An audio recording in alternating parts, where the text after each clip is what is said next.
John and I have many sayings. One of them is, I think, one we'll adopt from now on. Yeah. Just hit it and go. Hit it and go, That's brother. what you just said. So we Yeah. just came on and we had to get through the technical things. And John's like, all right, just hit it No. and go. There you go. How you doing? We're back. Yeah. Third week in a row, my friend. Let's keep this streak going. Very strange. Yeah, I know. We got it's playoff hockey time. Uh, so we're what, 2 nights in, 2 days in, Yeah. already a Yeah. million stories to talk about. And I'll tell you this, the city of Toronto almost went into um yeah, shutdown mode last night Woof. after that game. Let me tell okay, let's begin with that. I'll just say this about not the history of Toronto, anything like that. Everybody knows about it. I'll say this. I remember last year in game 1 against Tampa, they won 5-0. Yeah. I remember Steven Stamkos was asked after the game, how do you feel? Down 5, lost 5-0, whatever. All he said was this: "We're fine. We're Mhm. good. We're fine." And they ended up winning in game 7. Nick Paul was fantastic. Toronto laid an egg last night. They did not Yes, look they good. did. Yeah, didn't care if they were down by 1. They came back with 2 power play goals, 3-2, doesn't matter. Toronto going into this series was favored, deservingly so. Doesn't matter what playoff history they've had, what playoff history Tampa's had. But for them to put on the effort and the show they did last night, John, absolutely inexcusable. Inexcusable. Yeah, I mean, that's not how you want to start something, you know? No. And when you're down 2-0 late in the period, and then literally with 2.5 seconds to go in the period, Yeah. you 3 you nothing. allow a third one, Uh-huh. and then everything They just goes they off did the rails. that they did that at the end of the second as well. It was like Yeah, 1 point something left too. and it is when you have those and those aren't lapses under normal circumstances. Those are mental lapses at the end of periods. Mhm. And then you end up with a match penalty and Yeah. things like that, where that's just Which was a lack of rid- discipline. which was ridiculous. Ridiculous. Michael Bunting, do not be, well, it could be too late because you're going to get suspended. Do not be the Nazem Kadri when he was in Toronto before he signed elsewhere in Colorado. And then he signed, of course, in Calgary, or he went to Colorado. Because when the Leafs were playing Boston, Kadri, he's a good player, but sometimes he lost the mind and he hurt the team. Hmm. That was, you want to talk about the performance last night by Toronto. That moment was inexcusable. There was no need to, Michael Bunting, I'm sorry, there's no need for you to do what you did. And then he went to the bench in the penalty box, looking up at the screen, thinking, oh, no, I didn't do it. Well, yeah, you did do Yeah, something you did. wrong. Yeah, you You did. really did do something wrong. Hmm. And I'm not going to say, John, that changed the course of the game. The game was going to go to Tampa regardless, I think. But if that has anything to do with the final result of the series, no Right. matter who it, I mean, you got to be so careful if that ends up being the case. That's the larger picture here. As we Yeah. talk about discipline and we talk about moments like this, where yeah, you got a match penalty, great, fine. But take that into the context of the rest of the series, and if Bunting gets an envelope FedExed to him to the post office there in Toronto, or if he gets a because like I said, I always call it the post office because before the Yep. ACC was Mm-hmm. the ACC, it was the Yeah. National Post Office, and I a know. lot of Yeah. folks Yeah. may not remember that. Yep. But before, if it's a virtual, if it's fun with Zoom from the disciplinary office, Yeah. if it's one of those hearings, if it's a conference call where you're all sitting around a rectangular table, or if it's a FedEx envelope or Canada Post. Sorry, I have to remember my audience briefly. Yeah. If it's Remember, yeah, north, yes, south, you yes, south. yes. So if it's Canada Post Uh-huh. to to the Leafs, or to Bunting's locker, and he gets this lovely parting gift, Yeah. and he ends up with more than just what we saw with the match penalty. If it's an added game, if it's an added two, the trickle down effect, nothing like Keynesian economics here. The trickle down economics that are Yeah. attached to not having bunting around and having to reorient everything for the remainder of this series. Mm-hmm. Last night, the boss and I were having a rare date night this time of year. We were in one of our favorite establishments, and there were two individuals who were watching. They were wearing a 91 sweater and a golf shirt, and they were watching that. They were watching that game, and they were quite pleased with what happened with the first period. But if you have things like, and literally with bunting, what this is a lack of discipline, and a lack of forethought. It's like, yeah, I know in the moment you want to do something like that, but you have to think about the repercussions later on in the series, because if you ain't around, then you could be hurting things a lot deeper than just losing something 3-0 after one and 7-3 at the end of 60 minutes. And this happened, to your point, this happened in game one. So normally coaches don't need to shuffle the lineup after game one. If they do, they can tinker. Say the Leafs lost 4-2. Okay, maybe let's tinker with 1 or 2, whatever. But now Sheldon Keefe has to try to figure out, okay, however many games Bunting is gone, and when this gets played, obviously he'll know how many games he's gone, and he'll have to adjust. So it is what it is, John. It's only one game, though, only one game, but that was certainly the low point, high point, I guess, for people across the NHL back on Tuesday. Speaking of that, quick thought on Brad Treliving leaving Calgary on his own accord as the GM. And basically, from what I gather, and I think what people gather, and if you put Daryl Sutter and Brad Treliving on the phone with us, maybe they would say to each other, you know what, we don't get along. Because they don't get along. We don't get along. No.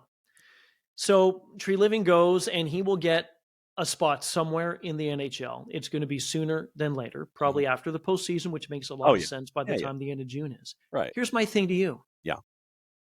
Daryl Sutter. He is going to be the head coach come October. He's got a brand new extension kicking in October.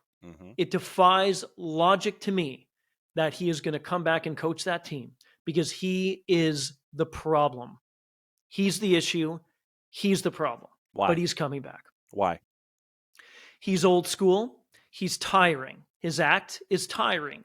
The words he uses, how he basically embarrassed Jacob Peltier months ago when asked about his debut by this young kid. He was asked about it, and he looked down at the sheet and said, who? Okay. All he did was read off the name, read off the number, read off the stat sheet. It was an embarrassment. His handling of Jonathan Huberdeau, he went minus 60. He was 115 points last season, down to 55, the largest single drop in the history in the National Hockey League.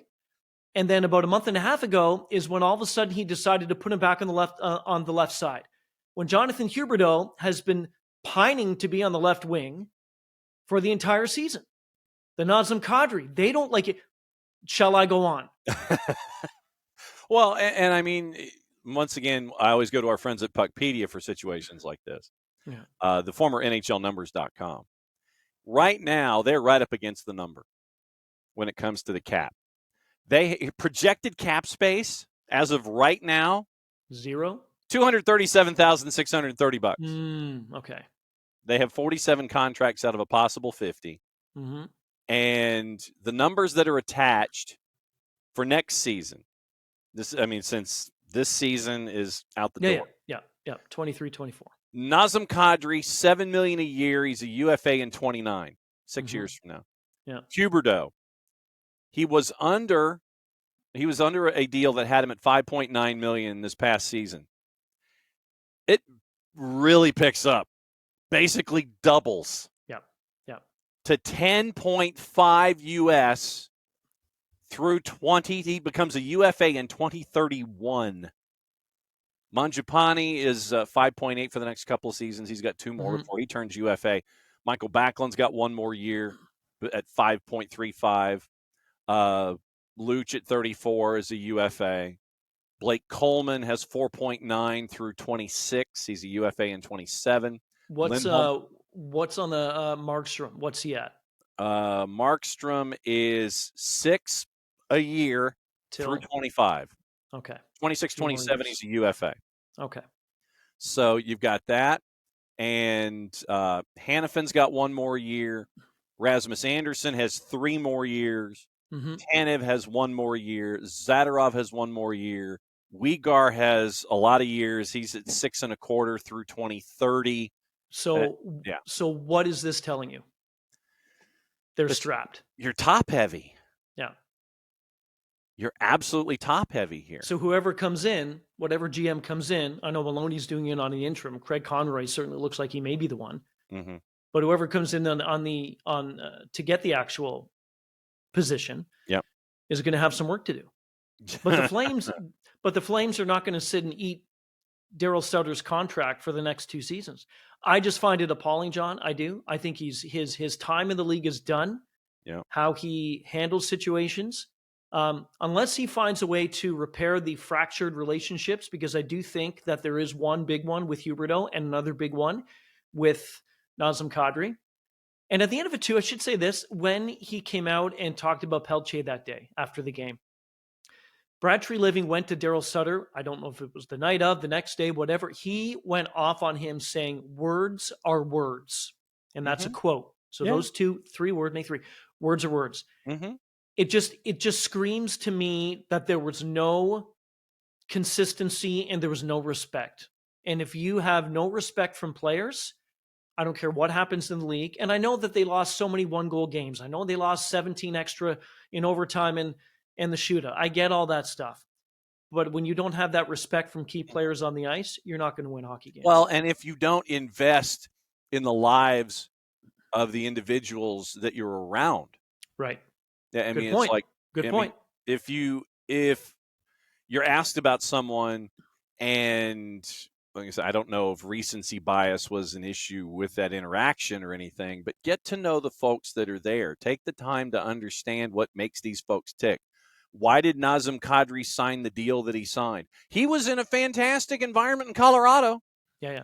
And he could have helped them, go up the ladder further in the West than they were this year because of injuries and such. But he wanted I don't think the Avs could afford to give him the money. And that's the thing. They were right, because we talked about it at the end of last year.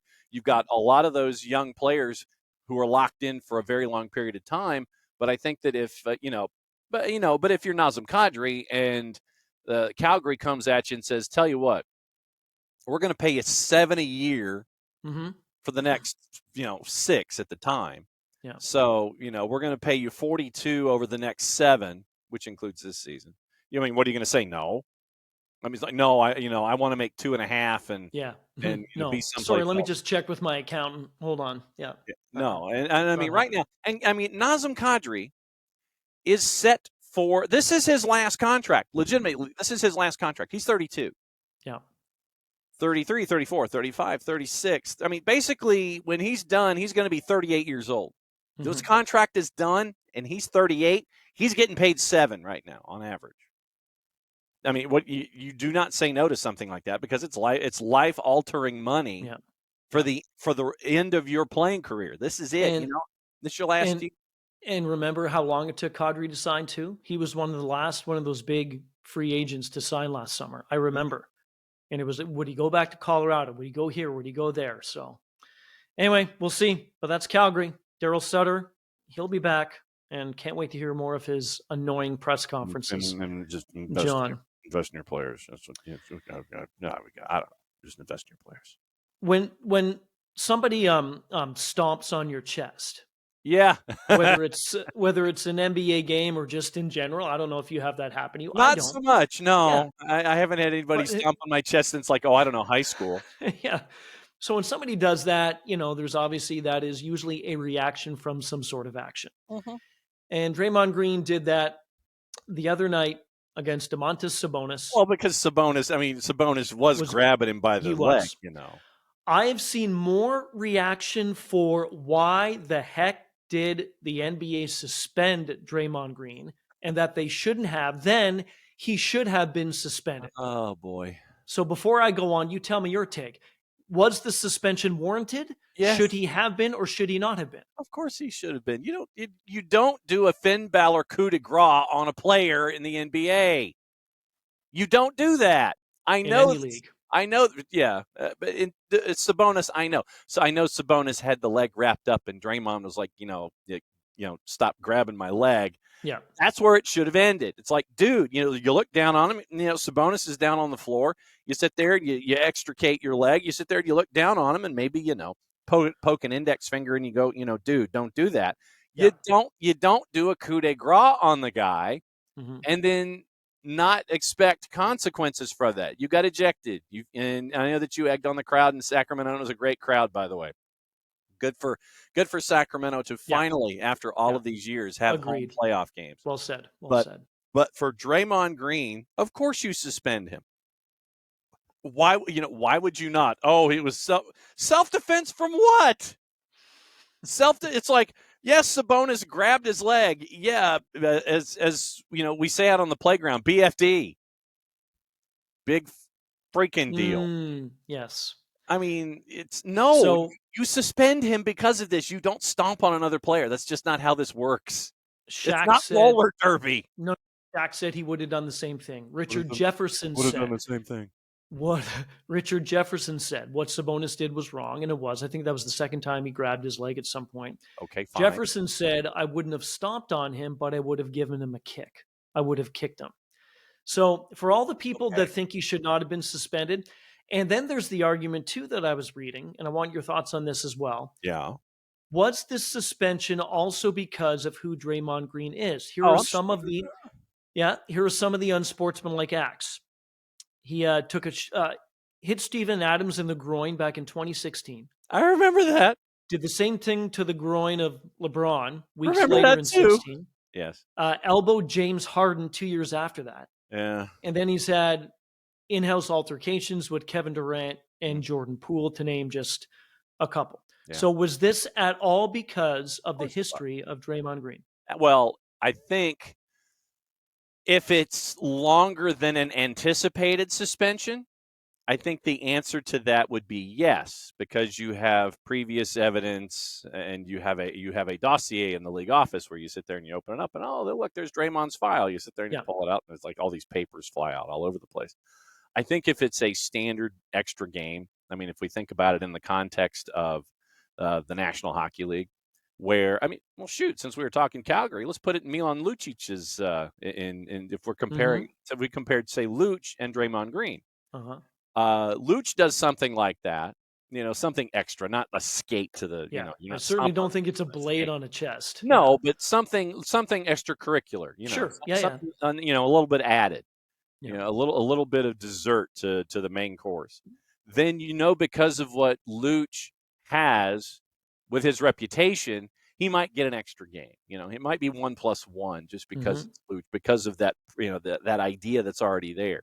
Yeah. If Draymond gets 1+1, then I would think that it's because of his reputation that's already been laid out there. So not a surprise that yes, he should have been suspended. B, I'm with Richard Jefferson. I might have given him a bit of a kick, a little nudge. Yeah. Yeah. Just it's like, bro, what are you doing? Or what you could have done too? You could have, and this would have maybe incensed Sabonis even more, but you could have stood over top of him. Yeah, absolutely. And looked down, kind of to your point. You know what? You do that again, watch out. I mean, legitimately, if Sabonis is grabbing my leg, right, and I can't get out initially from it, all I'm doing is I'm doing one of these. It's like, dude, let go. So that's something like that. That's what I would end up doing, because once again, you talk about repercussions. And that Steve Kerr will find a way to work his way around any kind of a suspension involving Draymond Green. And that's because you've got less guys and you can kind of figure out you have a team built a certain way, and you can sit there and say, okay, well, if I don't have Draymond, then that means I have this person doing that. And this is where I anticipate the slack being picked up. In hockey, it's deeper rosters and trying to figure out what to do, because you have lines and you have set ideas and trying to figure out things like that. But absolutely, it's reputation if it's Draymond Green, no question. If it's an add-on, it's definitely because of reputation. This is still not the Draymond, but moving on. This is still a story, and hopefully it's done now. The whole Scott Foster, Chris Paul thing.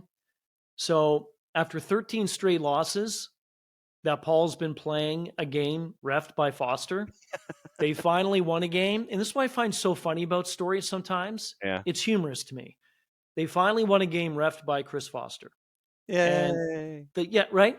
And so they had lost 13 straight playoff games when he was the crew chief. Uh-huh. And Chris Paul was essentially saying that it's up to this guy. He said multiple times Whoa. that this guy is one of the reasons why we've lost basketball games. I mean, John, come on. I know.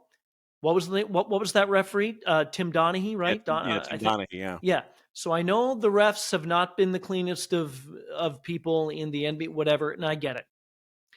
But to actually keep this going and for this to be a story, I mean, come on. You think Scott Foster lost you all those games? Really? Oh, but of course, look back to the video. Of course he did. Come on. So no one else did. It was just the head referee who whistled this, whistled that, foul. So that cost you the basketball game. Whether he was with the Suns or the Clips or the Rockets or whomever. Yes, it was Scott Foster. Okay. Yes, that's your commonality. Of course, that was what was going on. Maybe it was Jake from State Farm. Hell, I don't know. Maybe that's your commonality. When did you, Chris Paul, start doing those State Farm ads? Uh-huh. Maybe it's Jake that's been your common factor and not Scott Foster. I'm just saying. I don't know. Yeah. It's one of those. Yeah. I mean, and then if they lose again when Foster, it's going to start again. Hey, Jake from State Farm. That's your answer. We've lost 13 of 14 now. Come on. Give me a break. Baseball. We're not going to talk pitch clock. Because I know you just don't want to do that. Yeah. I want to talk Giancarlo Stanton. So big boy can hit the you-know-what out of the baseball with the Yankees. Mm-hmm. He's got a left hamstring strain, likely to be gone about 6 weeks. Sure. And I was looking at this and listened to these statistics. I did not realize how many injuries and how much time he's missed. In 4 seasons, the previous 4, he's missed 223. He's missed 41% of the games. Yikes. He's had a strained right bicep, posterior cruciate ligament, strained left hammy, strained left quad, right ankle inflammation, left Achilles tendonitis. And then when he was with Miami, I remember this, right knee surgery, right hamstring strain, broken left hand, strained left groin. The amount of money, John, that he signed a 13-year contract at $295 million. And I saw this too the other day. The Marlins, each July 1 and October 1 in 26, 27, and 28, they're sending New York $30 million in installments of $5 million. Happy Bobby Bonilla Day for those who celebrate. Is this a case of him, Stanton, being too built? Does that make sense? He looks like he's okay. He's looked like he's a football player. Yeah. And how he hurt the hamstring the other night. He hit this ball to left center. He thought it was out. It wasn't. Went up against the fence. As he was rounding first, he thought, that's not a home run. I've got to turn on the jets. And then he strains the left hammy. Is there such a thing as being too built? That's my question to you, especially in Major League Baseball, because you don't need to be massively built to hit a baseball. Well, these days, no. But you have individuals who are built certain ways, listed at 6'6", 245. And so, I mean, and 230 of that is muscle. Yeah, I know. Yeah. I mean, when you look at the numbers and, after that 59-132 season in 2017, where he hits 281 and an OPS of over 1,000, which is sick. Here's your productivity. 38-100 in 2018, 18 games in 2019, 23 games in 2020. Then back to normal in 21. He goes 35-97. Yep. All-star for going 31-78, even though you hit 211 in 22. Yep. And then this year, 13 games so far, and you're hitting 269 and you're 4-11. So 4 of your 14 hits have been home runs this year. Yeah. But no, to your point, I think that, these are finely tuned athletes, but they're right up against it. I mean, they're right up against that ledge of, okay, if something happens because everything is strained and stressed and worked out within, a millimeter of its natural born life, if something goes wrong, then things will, if you're a finely tuned athlete. So that's not, not necessarily a surprise because, all right, so you're in year 6 of a 13-year deal right now. Mm-hmm. Here's the number of games that he's played. 100, 150, 123, 116, 145, 74 in 2015, 119, 159, 158, 18, 23, 139, 110, and 13 so far this year. So that's what you're staring at when it comes to Giancarlo Stanton, who's already hit 382 home runs in his career, and he's in his 14th season. There's no doubt the guy can hit the baseball. Mm-hmm. Right? But there is something to be said for being as taught, T-A-U-T, I believe is the correct spelling, Right. as taught a muscle entity that a 6'6", 245-pound individual is. I mean, if you take that frame and apply it to other sports, then you can make some parallels and sit there and go, yeah, 6'6", 245-pound, small forward, 6'6", 245-pound rush end, those kinds of things. So, I mean, it does make sense that sometimes you are right up against it, and Giancarlo Stanton has gone over the edge. And think about, and we had the same conversation with about Ken Griffey Jr. Think about how prolific Ken Griffey Jr. would have been with all of the games that he missed. Yeah. To me is one. Yeah, and he's still one of the greatest of all time in my book. And I mean, you've had so far 2 seasons basically. Yeah. 41 games in 2 years that were played for Giancarlo Stanton. Think about what the numbers would be for him right now. I mean, you're probably looking at something close to 430 home runs heading into this year. Mm-hmm. So you finish up this season, you're like 465. Another couple of years, you're probably over 500. But now he's going to have to work for it to get to 500 home runs in a career because he was out for 2 seasons. Yeah. We'll see. Griffey Jr. And to this day, we got one more thing I want to get to too. Yeah. I remember during one of his bios on TV or something. Right. He made it quite clear that he would never play for the Yankees, and it was before a game or something. He was talking to the press, and he just said, "Yeah, I never would," and that was the end. I totally respect him. Last one. Mm-hmm. So the latest on Cristiano Ronaldo and Al Nasser. So they lose on Tuesday, and number one, the coach, I believe, is going to be gone. Yeah. It ain't going to be Cristiano Ronaldo, brother. It's going to go the other way. No. So Ronaldo made an apparent indecent gesture, and he was booked for a tackle, like that horse collar tackle. Whatever. And now it's led to calls for him to be expelled, John, from Saudi Arabia. Come on.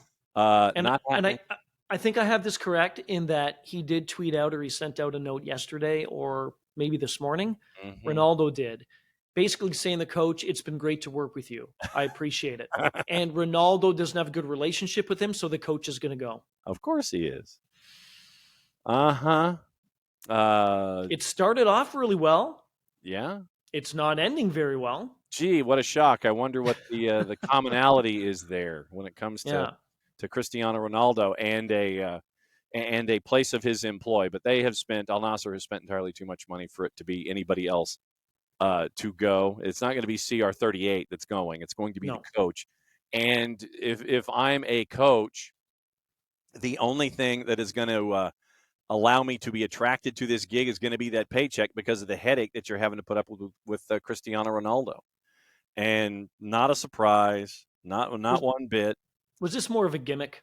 Of course it was. What you're trying to do, and do not be surprised if because there's also talk that Al Nasser's rival club is going to try and bring in Lionel Messi. Yeah, they're trying to get the World Cup in Saudi Arabia in 2030. It's a part of their initiative to sit there and make themselves presented as a business leader worldwide, a sports leader worldwide, those kinds of things. And so it's a part of their Saudi 2030 initiative. It's on Google. That's your required reading for those who are watching today. That's what they're trying to do. And so, hey, look, we got this ambassador. We've got Cristiano Ronaldo. Hey, we can get Lionel Messi. They're our ambassadors. And no, it's all a part of a grander plan to try to have marquee events in Saudi Arabia by 2030.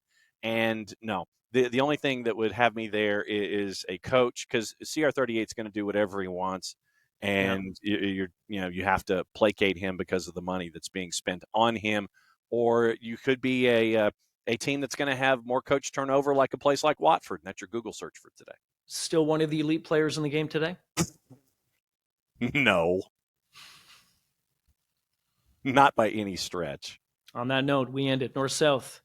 For John, I'm Ryan. We will be back next week. We'll talk then.